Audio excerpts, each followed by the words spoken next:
Hey guys, and welcome to Dubai. Dubai is a city and an emirate in the United Arab Emirates, known for luxury shopping, ultra-modern architecture, and sandy beaches. Dubai was turned from a desert backwater into one of the world's most futuristic cities in less than 50 years. Where is Dubai located? In the eastern part of the Arabian Peninsula, on the coast of the Persian Gulf. The city is growing so fast, I was actually visiting it back in 1995 with my dad, and when I came here for the second time, I couldn't recognize anything. My first impression was that the city is just so overwhelming. Different parts of the city are just so spread out, and it's not clear how to get from one place to another.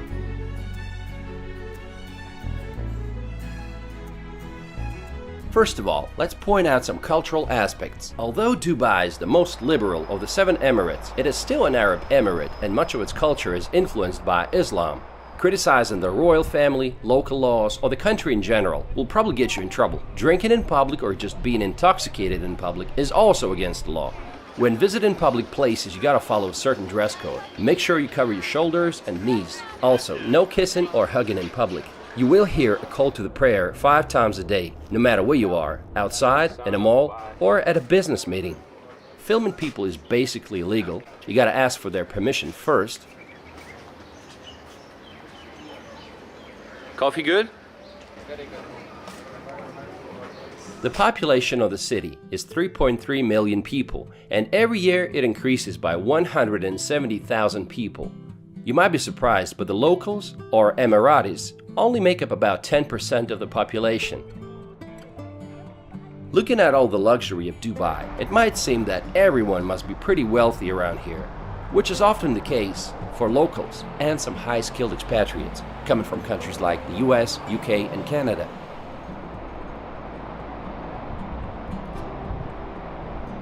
But it's a completely different story for the construction workers and the taxi drivers that come from Pakistan, Bangladesh, India, Nigeria, Egypt, and other countries, who only average about $600 or $700 a month. Hello.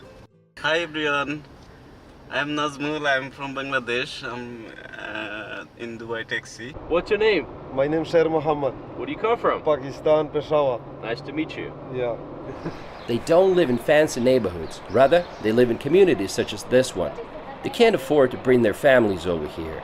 And sometimes several men have to share one room. They're here to make some money and send it back to their home country. I want to mention this guy. He's from Egypt. He saw us on the subway trying to figure out how to get to a certain place, and he came to our rescue. He took us all the way to the destination and then even stopped to buy us some cold drinks, which was very nice of him. None of those people had plans to stay here longer than they needed to, because UAE citizenship is almost impossible to obtain. Even if you're born here, it doesn't change anything unless one of your parents is an Emirati. Just imagine a situation, say a young couple that comes from Egypt comes to live and work in Dubai. They give birth to a child who grows up, gets their education here, gets a job afterwards, and continues living in Dubai, thinking that Dubai is their home. Then that person's working visa is not extended for whatever reason, and they're told, go home. Go home where, they ask. Go home to Egypt, where that person had never been in their lifetime. In Dubai, the number of men exceeds that of women by more than double. There's about 2.5 males for every female. Today, less than 5% of the Emirates' revenue comes from oil. Instead, the economy relies on trade, tourism, aviation, financial services, and real estate. Tourism is doing well. Dubai is the 4th most visited city in the world. The city had 15 million overnight visitors in 2016. But the real estate situation is another story.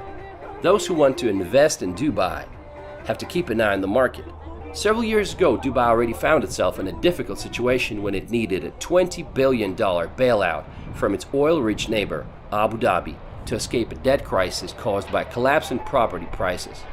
Since 2014, residential property prices have dropped by more than 15% and are still falling. The housing market remains oversupplied, and looking at all the ongoing projects, I get a feeling that it might stay this way for a while.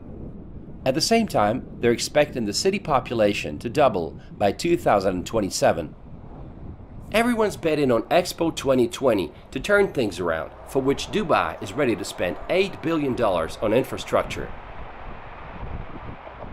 Dubai has always been an attractive place to run a business for yet another reason: zero taxes.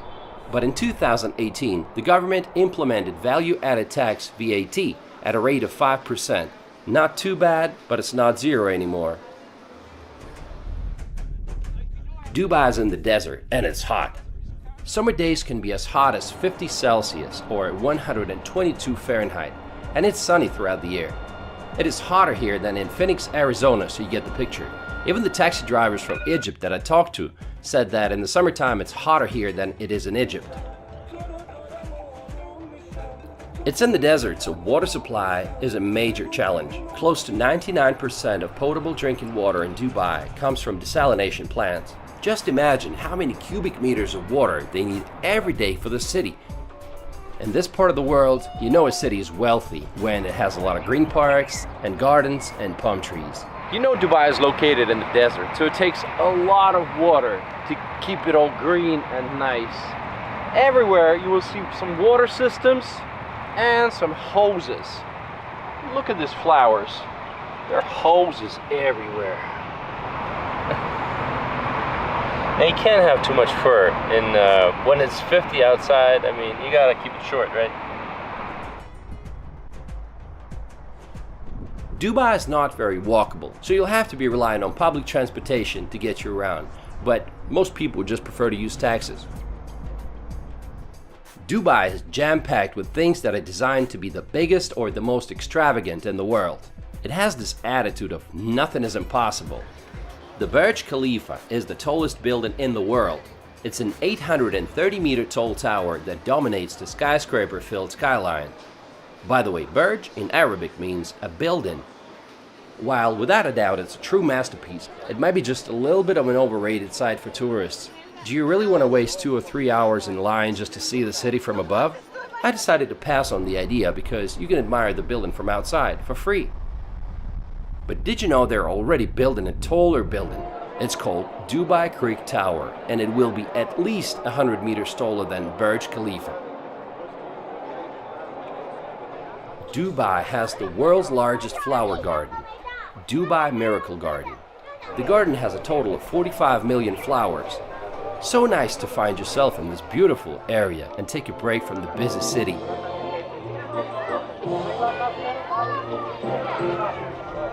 We are in the beautiful Miracle Garden in Dubai, and it seems like it's everything they've been lacking. All the greenery and all the different kinds of flowers. Dubai is basically a desert, and over here you feel like you're in Thailand, and it's just a wonderful place, and you should definitely visit that if you're in Dubai. During the summer months, the garden stays closed for obvious reasons. It's too hot. Oh, sorry about that. Man, sorry, I didn't see that, kid. Where do you find the best roads in the world? For 5 years in a row, the Emirates had been #1 when it came to quality of roads, according to Global Economy. And of course, if you have some super roads, you need some supercars, right?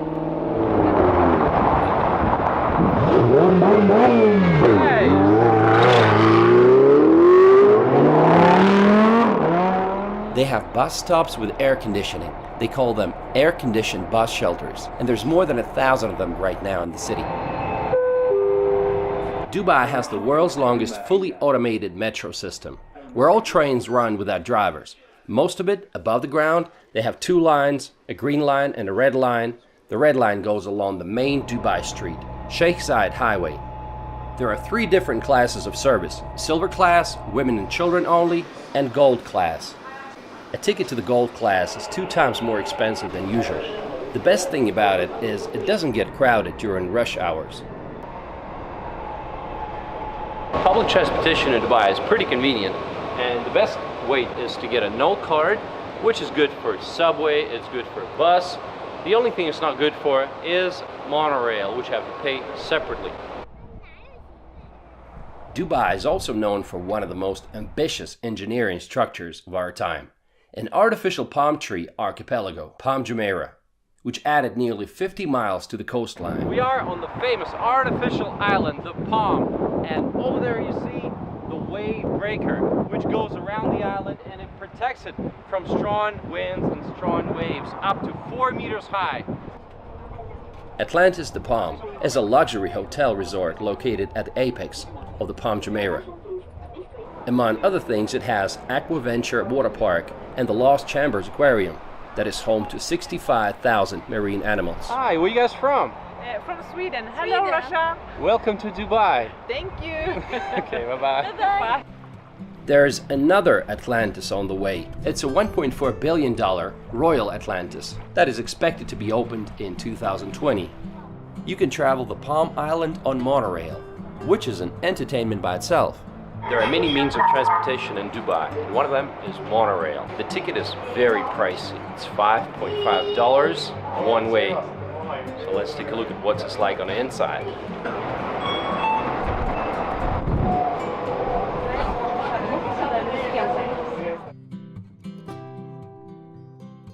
To get a good view of Palm Jumeirah, you might want to go to Marriott Harbor Hotel that has a bar on the 52nd floor with a wonderful view. Did Palm Jumeirah turn out as successful as they planned it to be? Well, not really. Instead of an exclusive private enclave, you got a generic copy of American suburbia. The houses are standing side by side at 3 times the original planned density. In fact, they were planning a larger series of developments called the Palm Islands, which were going to be many times larger than Palm Jumeirah. And also the world, a series of islands representing the world, like every single continent. But all these projects had to be suspended since Dubai property market crashed in 2009. I'm sure you have seen this hotel before. It's called the Burj Al Arab. This hotel claims to be the only 7-star hotel in the world. It is frequently recognized as the world's most luxurious hotel. It was built in 1999 for $1 billion on a man-made island. The cheapest room starts at $1,500 a night, while a royal twin bedroom suite will set you back $15,000. Dubai is a city of shopping malls. Like, what do you do on those hot days? People go to the malls to escape from the heat. The Mall of the Emirates is one of the largest malls here. It's got Ski Dubai, an indoor ski resort with 5 ski tracks and a snow park. You can also visit an ice cave and go sledding. Can you believe that? Yes, right in the mall you can go skiing, in one of the hottest places on the planet. Another mall is the Dubai Mall. Today it's the 2nd largest mall in the world, but it used to be the largest. If you like exotic cars, then in front of the Dubai Mall there's always something to look at. It's a bustling entertainment center with mesmerizing sights and attractions, often viewed by most Emiratis as the ultimate shopping destination in the city. Let's look at some things that you can see inside the mall. The Human Waterfalls. One of the finest artificial waterfalls that I've ever seen. There's also an aquarium, one of the largest in the world in fact, 2.6 million gallons of water. Outside they have a fountain show, which always gets crowds and crowds of people. You can actually take a boat ride or go walking around the periphery of the lake and view all the shops and the restaurants. These lovely people from India that were traveling with me in that boat wanted me to film them and their baby, so their wish is granted. There are 65 malls altogether in the city, and each one of them is trying to be unique in some way. Take a look at this one. It's called Wafi Mall, and it's styled after ancient Egypt. Honestly, I'm not a big fan of shopping, and I easily get tired of huge malls. What can you do outside of the city? Dune bashing. Dubai lies directly within the Arabian desert, so you can go dune bashing in a 4x4. Most often, it's a Toyota Land Cruiser or a Nissan Patrol. My family certainly enjoyed it. It was like riding a roller coaster, and I asked the driver how many times he flipped the car in his life. He said none, so this made me feel more comfortable. Wow.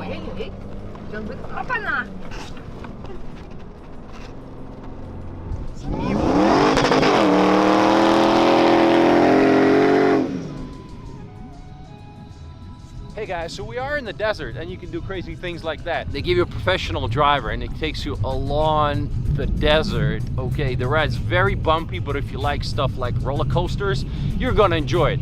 And on top of that, you can ride a camel if you want some nice pictures. But we're about to have some dinner, so let's go do it. There are other things to do in the desert like snowboarding on a sand dune, riding an ATV, and so much more. Well, I have zero experience, so I want you to see me fall. It's not even riding. Okay, I'll give it a try. Okay, guys. Chicken. Then they offer you a dinner and a show with dances and performances. Just to give you the scale, we had 700 people that night, and our driver said that there are altogether about 20 companies doing that in the city. Even in the desert, you can meet some awesome people from around the world. So, where are you from? I'm Swiss. I'm Canadian. You're Canadian? Yeah. But you said you live here. I do. Oh, okay. So, is it work related? Yeah. Oh, cool. And you're just visiting? Yeah, I've been here for a week now. So what have you guys done for fun? Like, What did we do the first day? We went to the Mall of Dubai. We went to the top of the Burj Khalifa, Miracle Garden. I'm going to Jumeirah Beach. It's really nice. hey, what's your name? Annika. Oh, what's your name? Hanadi. Nice to meet you. Nice to meet you. One of my favorite places in Dubai is the Global Village. It's a huge park that combines cultures of 90 countries from all across the world in one place. Okay guys, welcome to London. Oh, wait a second. I think I'm mistaken. We're in Moscow. Welcome to Moscow. Actually, we're in New York City, right? It's pretty confusing, but actually we are in Dubai, and this place is called the Global Village. You can get souvenirs, spices, and try food from almost every corner of the planet. Well, except for Israel.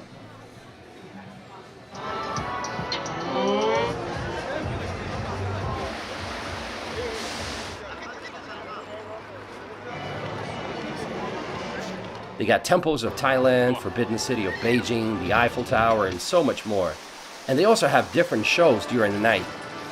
Like they have this monster stunt show 3 times a night with cars and motorbikes, and you can enjoy some incredible performances, fight scenes, drifting, stunt bikers, and they even had a tank. Those who love amusement parks are really going to enjoy Dubai because it has a cluster of theme parks and water parks like Legoland, Bollywood, and Motion Gate, and others. Let's take a look at some different parts of the city. Deira is Dubai's old financial district. It sits on the east bank of Dubai Creek. At one point, it played a vital role in the economic development of the city. Today, Deira is a bustling commercial residential district with some old markets, including some specializing in spices and gold. The most recognized landmark is Deira's Clock Tower. Then you have downtown Dubai with Burj Khalifa and endless skyscrapers. Sheikh Zayed Highway is the longest street in Dubai. It gives the full feeling that you are in the city of the future. On both sides of the road there are numerous skyscrapers that seem to compete in height and originality. Look at this structure looming over the city's financial district. It's called the Museum of the Future. It will be open just before the World Expo starts in October 2020. One of the newest areas in the city is Dubai Marina. It's a modern, expensive residential neighborhood that has one of the largest concentrations of Westerners living in the city. It's just a walking distance away from the beach at JBR, which stands for Jumeirah Beach Residence. There's plenty of things to do here, from jet skiing to skydiving. A new addition to this district is Blue Waters Island that opened in 2018. It's an artificial island that will feature a 210-meter tall giant Ferris wheel called Dubai Eye. Of course, it's going to be the largest in the world. What else did you expect? Dubai has a number of beaches to choose from. Let's take a look at some of them. Kite Beach. It is Dubai's sportiest beach, a favorite with many kite surfers. People come here to jog or play beach volleyball. There's also a skate park, an outdoor gym, and plenty of other things to do. Dubai. Where you from? Ah, Where you from? I'm from Alaska. No, this can't be right. You're from Alaska. How are you, man? Don't worry, don't worry. No corona, don't worry. Everything is. How are you, sir?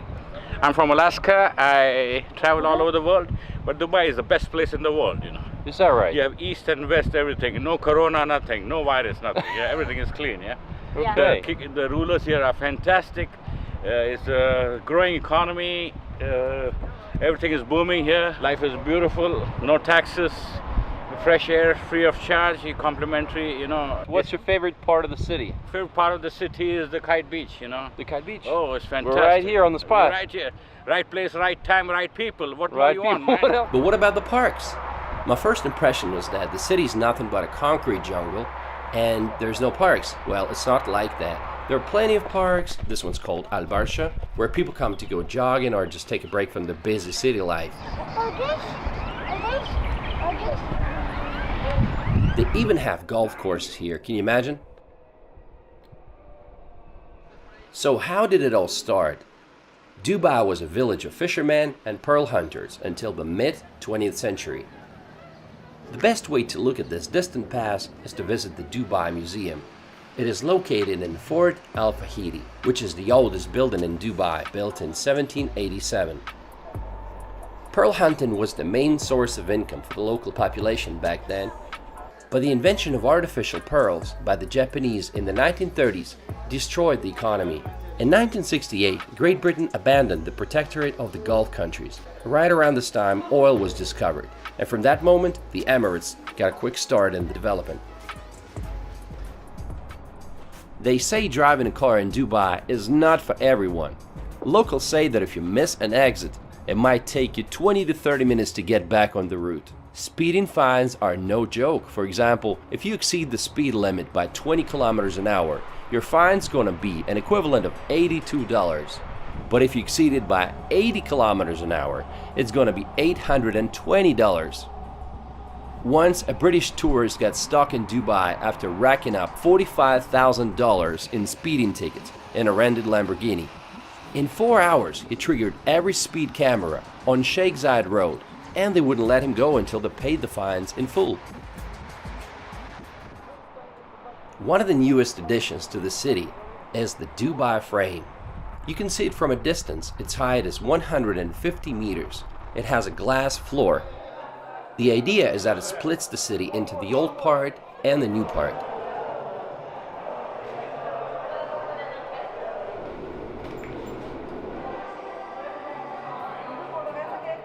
What's it like for the locals to live here?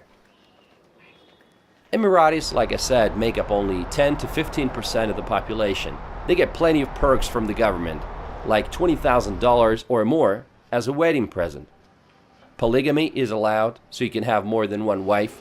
There's an Arab joke about this. If you have one wife, she will fight with you. If you have two wives, they will fight for you. Recently, they introduced mandatory military service, so now Emirati men who have finished secondary school and aged between 18 and 30 will have to serve a year and 4 months. Did you know they have a Ministry of Happiness here? Sheikh Mohammed, who is Vice President and Prime Minister of the country and ruler of the Emirate of Dubai, said that he is not going to tolerate poor government services, and he declared that he would remove staff and officials who are not performing well. He's also known to visit government departments when they least expect him. One time he was visiting Dubai municipality, and he was surprised to find directors and senior officials not present at their workplace during his visit. They say Dubai has a development plan until the year 2070. That's impressive, but is it a comfortable city for foreigners? While salaries are competitive, they say that one of the biggest challenges here is to build a circle of friends. People come and go all the time, and to make friends with the locals is not that simple. Some people say that Dubai doesn't make them feel like they belong there. Some people told me that in Singapore, after work, you go drinking beer with the locals. But in Dubai, it's just not happening. There's internet censorship, and voice calls on Skype and WhatsApp are restricted. Be careful what you post on social media. There's been cases when foreigners got in trouble after posting something negative about Dubai on Instagram or Twitter. What about women's rights? While I'm not a big expert, but how do you explain numerous attempts of members of the royal family to flee the country? Just read about Princess Latifah, who tried to flee but got caught, and she hasn't been seen since March 2018. On the bright side, there's definitely been some progress. Dubai has recently loosened its liquor laws to allow tourists to purchase alcohol in state-controlled stores. They ended prison sentences for loan defaulters. Before, if you were late with payments, you could be sentenced to jail for up to 3 years. Now you just get a fine instead of jail time. The city is very safe, and that's despite the fact that it has millions of visitors from all over. And most importantly, it's a fun place to live in. It's a melting pot of different cultures, and there's so many events happening all the time. To me, Dubai is like the amusement park of the planet, where the most daring ideas are implemented. Some of them succeed and some fail, but everybody wants to come here and see it for themselves. And you can't help but admire the determination of Dubai to be moving forward. And I want to end this video with a quote from Sheikh Mohammed. "The race for excellence has no finish line. I want Dubai to be number one. Not in the region, but in the world. Number one in everything, high education, health, and housing. I want to give my people the highest way of living." Okay guys, thanks for watching. I hope you enjoyed the video.